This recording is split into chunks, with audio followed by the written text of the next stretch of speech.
সময়টা আজ থেকে প্রায় 10-11 বছর আগে। সেই সময় ঘরে ঘরে একটা সিরিয়ালের গান প্রায় ভেজে আসতো। কোন গানটা? তোমায় ছাড়া ঘুম আসে না মা। সেই ধারাবাহিকে ঝিলিকের জীবন একেবারে কাঁটা করে তুলেছিল ফুলকি চরিত্রটি। আজকে আমাদের টলিকথার আড্ডায় রয়েছে ফুলকি।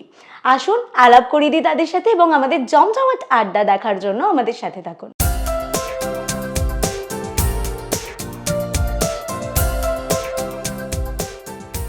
আমাদের সাথে টলিকথার আড্ডায় আজকে পেয়ে গেছি অভিনেত্রী অস্মিতা চক্রবর্তীকে। Welcome to Tollykatha. নমস্কার সবার আগেই। একদম। আর অস্মিতা মানেই যেটা প্রথমেই বলছিলাম যে অস্মিতা মানেই যেটা মাথায় আসে সেটা হচ্ছে ফুলকি চরিত্র। প্রথমে জুনিয়র আর্টিস্ট হিসাবে কাজ শুরু করা, ব্যাকগ্রাউন্ড আর্টিস্ট হিসাবে কাজ করা, তারপর এই ফুলকি চরিত্রটাতে আসা, এই জার্নিটা কেমন ছিল? জার্নিটা একদমই সহজ ছিল না, কারণ আমি যেহেতু জুনিয়র আর্টিস্ট দিয়ে স্টার্ট করেছি, তো প্রচুর জায়গায় অডিশন দিতাম শুরুতে, এবং সব জায়গা থেকেই যেটা বলা হতো যে ডাকছি, দেখে নেব।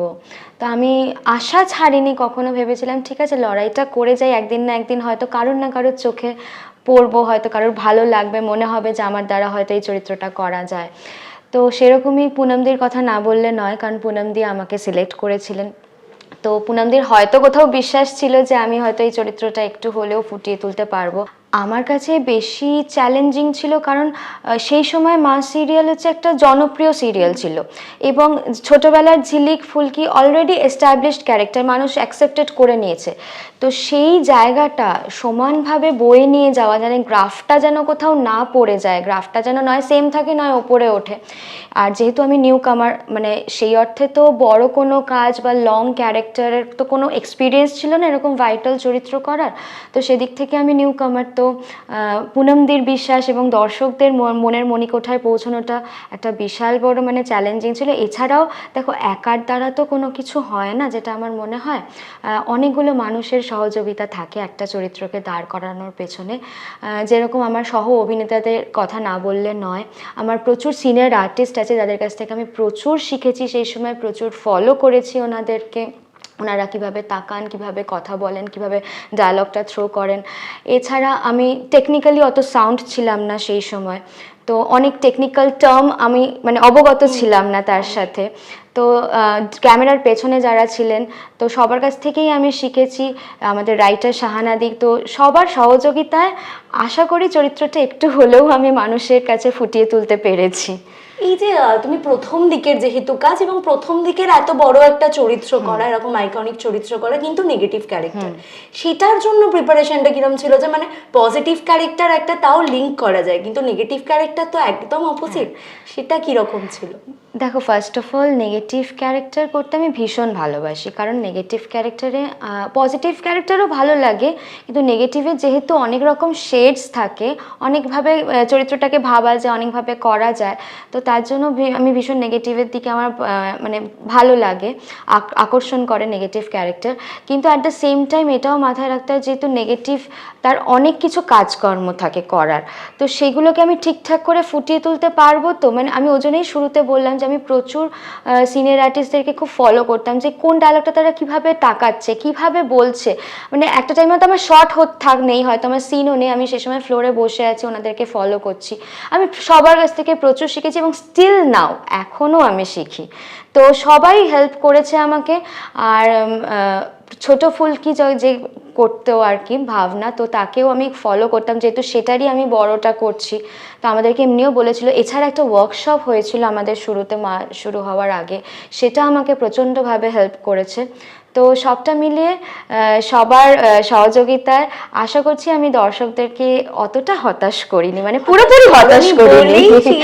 এত বছর পরে এখনো পর্যন্ত দর্শকরা তোমাকে মনে রেখেছে, একদম, এটাতে আমি সত্যি ব্লেসড। আচ্ছা, এই সেই মায়ের ওই টাইমটায় তো সোশ্যাল মিডিয়া ছিল না।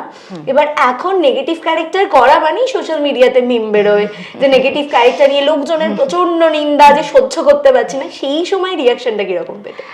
দেখো, সেই সময় তো সোশ্যাল মিডিয়া সত্যি ছিল না, তো আমি যখন বেরোতাম কোথাও, যেরকম আমার কয়েকটা ইনসিডেন্ট মনে পড়ছে। শুটিংয়ের স্টুডিও থেকে বেরিয়ে একটা সামনে ফুচকার দোকান ছিল, তো আমি ফুচকা খেতে গেছি। হ্যাঁ, তবে তখনও নানান মানুষের নানান প্রতিক্রিয়া পেয়েছি, স্টিল নাও এখনও আমি সেই প্রতিক্রিয়াগুলো পাই, যেটা আমার সত্যি খুব ভালো লাগে এবং বেশিটা গালমন্দই বলতে পারো বেশি, তবে আমি এটাকে খুব এনজয় করি। এই গালমন্দটা, এই যে তুমি এত জায়গায় শো করতে যাও সেখানে, হ্যাঁ হ্যাঁ, আমি ওটাই বলছিলাম। তিনটে ইনসিডেন্টের কথা মাথায় এসেছে এই গালমন্দর ব্যাপারে। একটা হচ্ছে আমি ফুচকা খেতে গেছি, তখন আমি শুটিংয়েই সামনেই ফুচকা খেতে গেছি, তো কয়েকজন ভদ্রমহিলা ওখানে ছিলেন। আমাকে দেখতে পেয়ে মানে তাদের খুব রাগ, মানে ফুলকি এসেছে ফুচকা খেতে, মানে প্রায় চুলের মুঠি ফুটি ধরে টেনে মারবে এরকম ব্যাপার। তো আমি আলটিমেটলি ফুচকাটা খেতে পারিনি, চলে গেছি। দ্বিতীয় ইনসিডেন্ট হচ্ছে এই রাসবিহারীর মোড়ে, আমি শুটিং থেকে, আমার সহ অভিনেতাও ছিল গাড়িতে, আমরা যাচ্ছিলাম শুটিংয়ের স্পটে, প্রচুর মেয়েরা এসে আমাকে ঘিরে ধরে মানে উদ্দাম গালাগালি যাকে বলে, আশপাশের লোকরা ভাবছে কি হচ্ছে, কেন মানে গালাগালি দিচ্ছে। তবে আমি ভীষণ এনজয় করি, কারণ যত গালাগালি পাবো নেগেটিভ চরিত্র করতে, তত আমার মনে হবে যে আমি একটু হলেও হয়তো সেই চরিত্রটাকে ফুটিয়ে তুলতে পেরেছি। আর যেটা শো এর কথা, শো করতে গিয়ে আমি সাধারণত কোনো সময় লেট করি না, আমি খুব টাইম পাংচুয়াল। তো কোনো কারণে সামহাউ রাস্তার বিষয়ে নানান সিচুয়েশনে সেদিনকে আমার একটু লেট হয়ে গেছিল, তাও 20 থেকে 25 মিনিট লেট হয়েছিল। বুঝতে পেরেছি আজকে টাইমে 10 মিনিট আগে অস্মিতা স্টুডিওতে। হ্যাঁ, মানে আমি সবসময়, এটা শুটিং হোক, ইন্টারভিউ হোক, কোনো শ্যুট হোক, হোয়াট এভার, আমি সবসময় টাইমটা মেনটেন করি, কারণ আমার কাছে মনে হয় ওই কল টাইম বা একটা টাইম দেওয়া মানে ওটা একটা আমার কাছে রেসপেক্টেড জায়গা।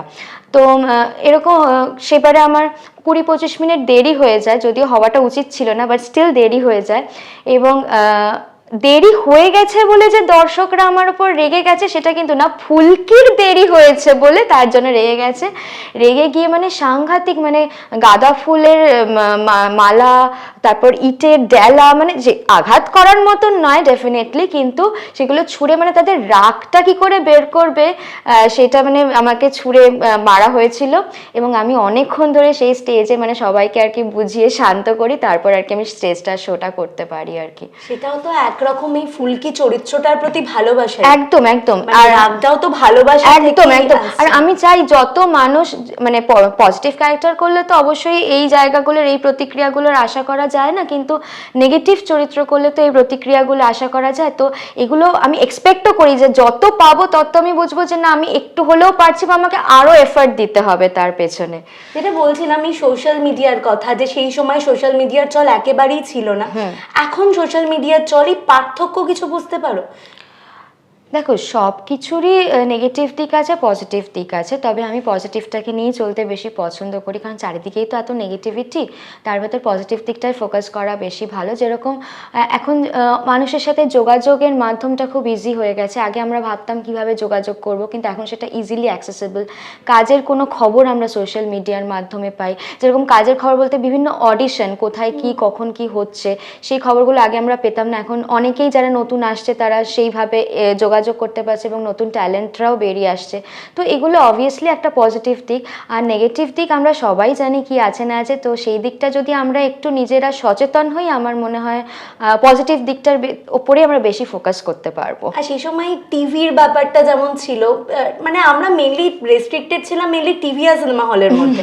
এখন এতগুলো প্ল্যাটফর্ম হয়ে গেছে, সেই ব্যাপারটা নিয়ে কি বলবে, মানে কতটা ভালো বা কতটা ভালো? তো মানে অনেকগুলো প্ল্যাটফর্ম হয়ে গেছে, সুযোগ অনেক বেশি, তো সেক্ষেত্রে তো ভালোই বিষয়টা। মানুষের অনেক স্কোপ আছে, অপরচুনিটি আছে, যে যেভাবে যে মাধ্যমে কাজ করতে চায় সে সেভাবে করতে পারবে। তো ওই বললাম, নেগেটিভ দিকগুলোকে সরিয়ে পজিটিভ দিকটাই ভাবা উচিত। তাও আমার আরেকটা কোয়েশ্চেন মাথায় যেটা আছে সেটা হচ্ছে, আগে যেটা আমরা শুনতাম যে প্রচন্ড যোগ্যতা থাকলে তবে ইন্ডাস্ট্রিতে চান্স পাওয়া যায় বা এরকম, তোমার কি মনে হয় যে এখনো এই যোগ্যতার ভিত্তিতেই চান্স দেওয়া হয়?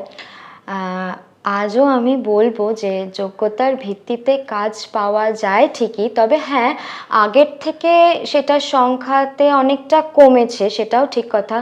কিছু কিছু ক্ষেত্রে আমি নিজেও দেখেছি, নিজেও ফেস করেছি ইনফ্যাক্ট, যে সোশ্যাল মিডিয়ার ফলোয়ার্স বিচার করে কাস্টিং হয়।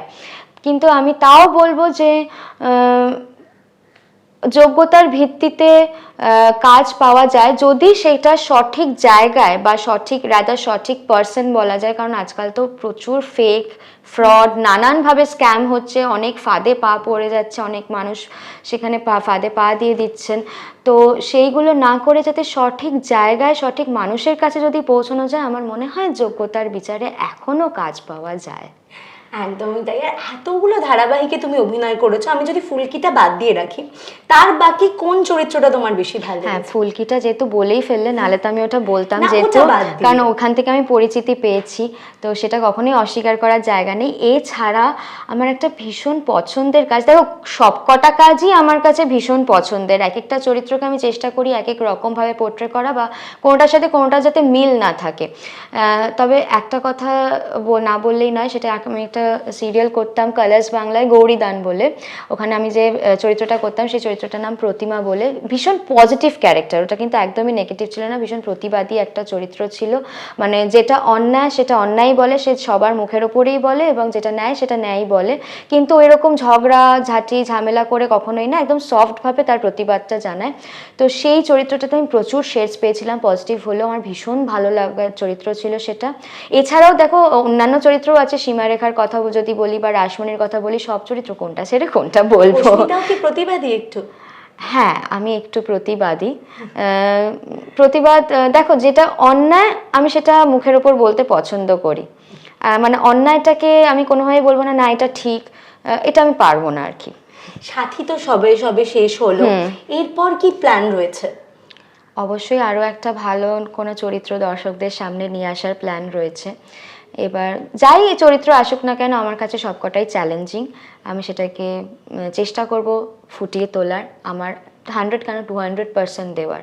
ধারাবাহিক তোমার প্রচন্ড কাছের, তুমি এত বছর ধারাবাহিক করছো, কিন্তু আরো তো অনেক প্ল্যাটফর্ম আছে, বেরোনোর ইচ্ছা আছে এই জোনটা থেকে? হ্যাঁ, মূলত আমি টেলিভিশনে করেছি, কিন্তু টেলিভিশন ছাড়া আমি যে কোনো মাধ্যমেই কাজ করতে চাই, যে কোনো মিডিয়ামে কাজ করতে চাই, সেটা সিনেমা হোক, ওয়েব হোক, যাই হোক, আমি সবেতেই কাজ করতে চাই।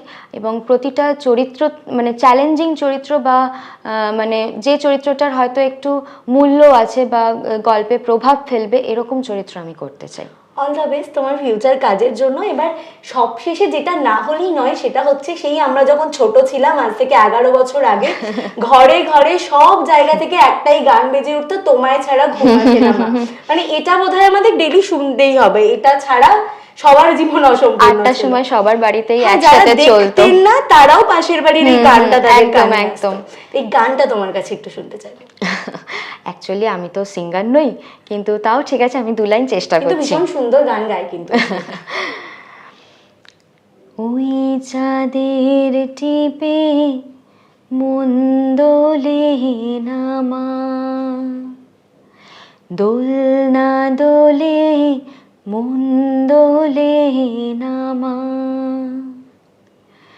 রাতের চোখে ঘুম যে নামে, চাঁদের পাশে মেঘ যে থামে, রাতের চোখে ঘুম যে নামে, চাঁদের পাশে মেঘ যে থামে, আমার পাশে নেই তো তুমি মা, তোমায় ছাড়া ঘুম আসে না মা, মাগো তোমায় ছাড়া ঘুম আসে না মা, আজও তোমায় ছাড়া ঘুম আসে না মা। ভীষণ সুন্দর। সেই কোথাও গিয়ে সেই 11 বছর আগের ওই স্মৃতিটা যেন কোথাও গিয়ে একটু উস্কে গেল। থ্যাংক ইউ সো মাচ টলিকথায় আসার জন্য। থ্যাংক ইউ তোমাদের সকলকে, আর থ্যাংক ইউ টলিকথার সমস্ত দর্শকদেরকে, যাদের আশীর্বাদ, যাদের ভালোবাসা না থাকলে সত্যি আমি এতগুলো বছরও স্টিল সারভাইভ করতে পারতাম না, এবং আপনাদের সামনে কখনোই আসতে পারতাম না। তো আমি চাইবো আপনাদের কাছে একটাই অনুরোধ, যেন এই ভালোবাসা, এই আশীর্বাদের হাতটা আমার মাথার উপর সারা জীবন থাকে, এবং আমি চেষ্টা করব অনেক চরিত্র অভিনয় করে, নানান চরিত্র অভিনয় করে আপনাদের সামনে নিয়ে আসার এবং আপনাদের মন জয় করার। একদমই। আর আমাদের টলি কথার এপিসোডটা কেমন লাগলো সেটা কমেন্ট করে জানাতে একদম ভুলবেন না।